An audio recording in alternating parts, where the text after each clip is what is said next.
Charmayne James? Well, it wouldn't surprise me. A lot of people aren't familiar with her. In fact, most people haven't even heard of her. Surprisingly enough, I just learned about her 2 years ago. She's fascinating, so I'm here to educate you all about her.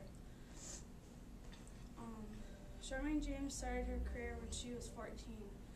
All I wanted to do when I was little was ride horses. That was from Sports Illustrated. By age 17, she had a custom-made Chevy with built-in DVD players and everything you could dream of. She had 3 stallions. Their names are Clayton, a black feature, and always 6s. She had them open to public for breeding, but they are spendy breeding fees. Try $4,000.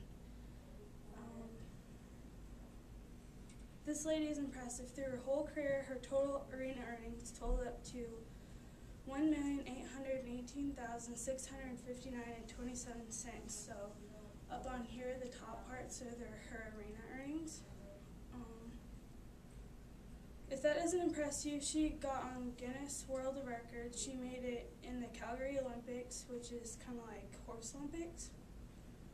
And she made the U.S. proud by bringing home a gold medal.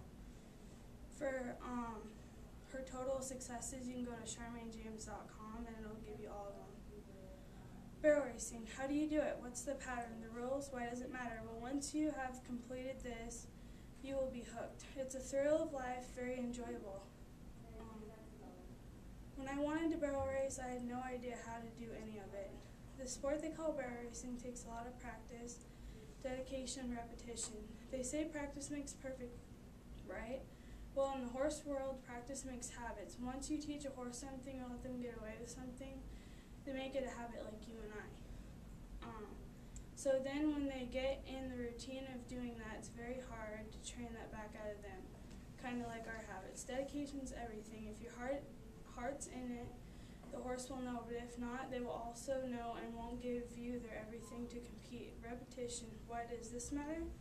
Well, when we known as humans repeat something, it comes automatic and natural when we get put in those types of situations.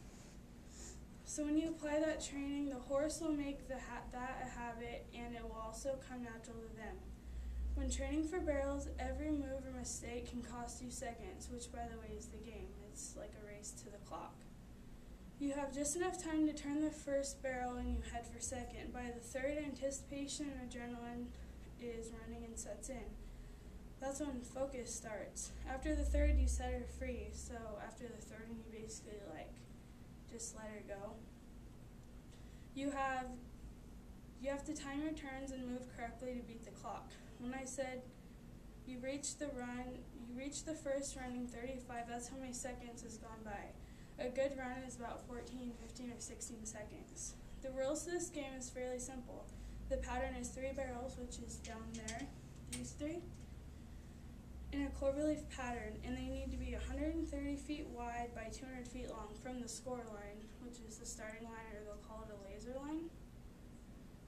The first and second barrel is 60 feet. The distance between the first and second barrel is 90, and the distance from the first and second barrel to the third is 105 feet. But when you're just learning for barrel racing, you can put them however far or close apart you want, because all you have to do is just do the pattern.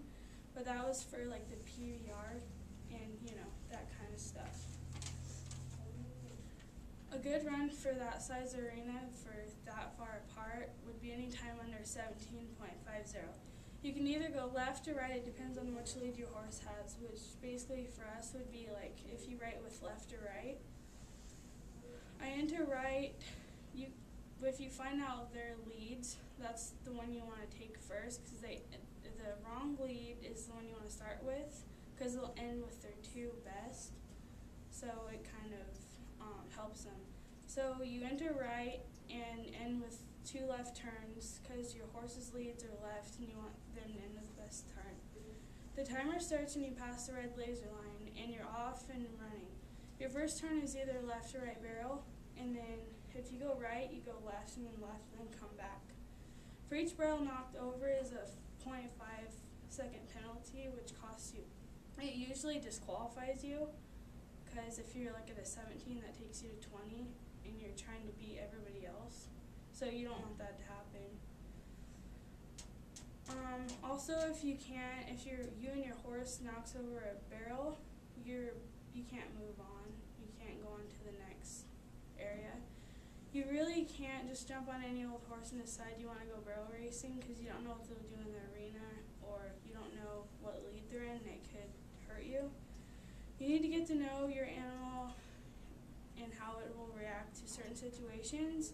Know what their little niches are, what their pet peeves are. If you have spurs on, you can get yourself into a lot of trouble.